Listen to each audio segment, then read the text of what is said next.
국제경제부 퇴근해도 될까요? 시작하겠습니다. 오늘도 남승표 선배 함께 하셨습니다. 안녕하십니까? 안녕하십니까. 네, 제가 미국 부동산 시장 기사가 요즘에 좀 관심 있는 내용들이 많아서 좀 가지고 와봤는데 그 미국 부동산 전문가 중에 2007년, 8년 주택 시장 붕괴를 예측한 전문가가 있다고 합니다. 거기도 쪽집게가 있네요. 네, 그 사람이 최근 미국 부동산 시장이 하락할 것이다라고 좀 예측한 내용이 있어서 어떤 내용인지 궁금합니다. 네, 일단 미국 부동산 시장 그 주택 가격이 한국과 마찬가지로 역사상 지금 최고치를 갈아치우고 있습니다. 그렇죠. 지금 작년 3분기 기준으로 이게 미국 주택 판매된 주택 가격의 중위값, 중간값인데요. 이게 작년 3분기에 41만 1,200달러로 피크를 찍었고 그 다음에 작년 4분기에는 아주 소폭의 하락세로 돌아서서 40만 8,100달러를 나타내고 있습니다. 지금 보시면 2020년 이후로 지금 가격 상승세가 굉장히 가파르다라는 것을 알 수가 있죠. 그러네요. 이런 상황에서 비즈니스 인사이더가 두 명의 전문가의 인터뷰를 통해서 기사를 소개를 하고 있는데 우선은 IMF 부국장 출신이자 미국 기업연구소의 선임 연구원인 데스몬드 라흐만이라는 사람이 기준금리 인상이 지금 너무 중요하다. 주택시장에 있어서 기준금리 인상을 하면 뭐 다들 아시겠습니다만 주택담보대출금리가 오르게 되고 그러면 집을 담보로 산 사람들의 이자 비용이 늘어나기 때문에 그렇죠. 집 매물이 늘어날 수밖에 없고 이것은 결국에는 부동시장 가격의 하락은 경기 침체로 이어질 수 있고 또 경기 침체 자체가 또다시 부동산 시장을 타격을 할 수 있는 그런 악순환에 빠질 수 있다라는 게 뭐 대다수 전문가들의 견해거든요. 그러니까 금리라는 것은 부동산 가격이 상승할 때도 주된 요인이 됐었고 그것과 마찬가지로 이제 금리가 인하해서 인상으로 돌아서면서 부동산 가격에 좋았던 시절은 이제 다 끝나지 않았는가 그런 예측이 한국에선 지금 이미 기준금리 인상이 시작됐기 때문에 부동산 가격 하락세가 조금 더 미국보다는 좀 더 가시화되는 것 같고요. 미국에서도 마찬가지로 지금 연준이 금리 인상을 거의 눈앞에 두고 있지 않습니까? 미국 CPI가 한 40여 년 만에 지금 최고치로 그렇죠. 올라. 뭐 전년 대비 7% 수준이니까. 네, 뭐 금리 인상 자체가 문제가 아니라 뭐 한 번에 50bp를 올리느냐, 1년에 7번의 회의에서 매번 올리느냐, 좀 이런 얘기가 나오기 때문에 사실 그 7차례 인상 얘기를 할 때는 네. 좀 이게 워스트 케이스 시나리오였는데 그렇죠. 지금은 거의 베이스 케이스. 이렇게 기준금리 인상이 부동산의 거품을 터뜨릴 것이고 그것은 정확하게 언제라고 짚을 수는 없겠지만 올해 중에 언제일 거라는 것은 뭐 거의 확실해 보인다라는 게 지금 처음 소개해드린 라흐만 선임연구원의 얘기고요. 네네. 그 다음에 좀 전에 얘기를 해드린 그 2008년 주택 붕괴 위기를 예견했던 전문가가 이 사람이 크레딧 스위스 애널리스트 출신인데 아이비 젤먼이라는 사람이 최근에 부동산 시장에 황색 깃발이 나타나고 있다. 황색 깃발하면 뭐 경고음이 계속 켜지고 있다 이렇게 해석을 하시면 될 것 같고요. 네네. 가장 먼저 이 사람이 얘기한 거는 금리도 금리인데 지금 우리 수급 요인을 봐야 된다. 그렇죠.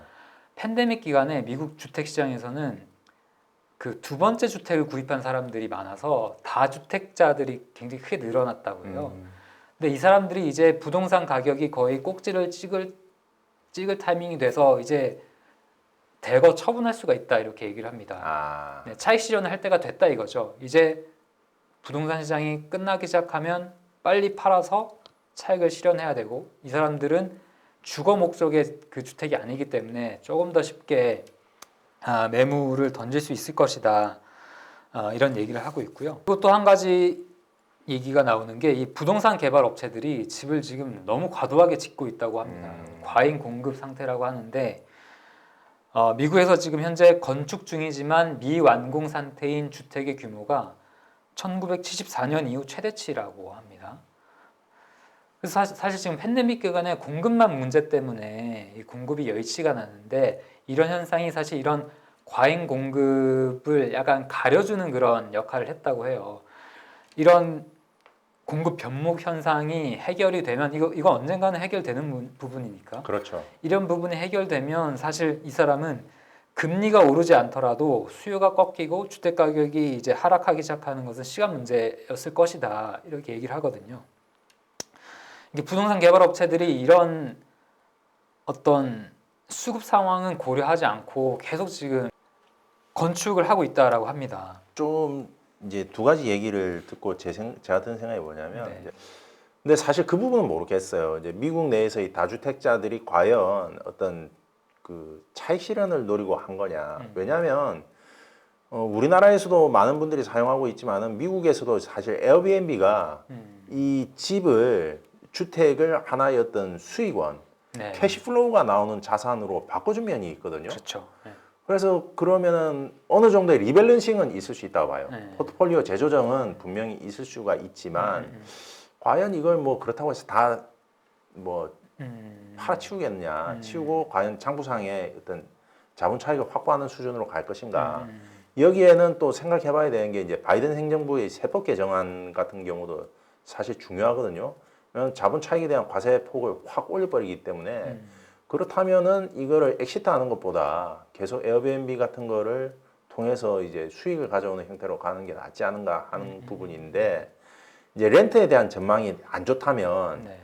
뭐 젤먼 연구원이 예상했듯이 이제 대거 차익 실현하고 이제 손털 가능성도 있다고 봅니다. 지금 개발업체들이 근데 집을 짓고 있는 부분이 그것도 좀 살펴봐야 될 부분이 있는 게 그 미국의 이제 집값이 오르면서 렌트도 임대료도 같이 올랐기 때문에 사실 그 임대 시장을 노리고 이제 대형 펀드들이 들어가면서 집을 짓고 있는 부분들도 있거든요. 그렇다면 이거는 좀 공급이 되더라도 우리나라로 치자면은 분양 시장으로 들어갈 가능성은 그렇게 크지가 않고 네. 임대로 해서 계속해서 어떤 자산 형태로 이제 묶여서 자산 풀로 남아 있을 거기 때문에 그 부분 또 다르게 볼 여지가 있지 않겠느냐. 뭐 그런 정도의 좀 반론이 가능하지 않을까 네, 네, 네. 그런 생각이 들었습니다. 네.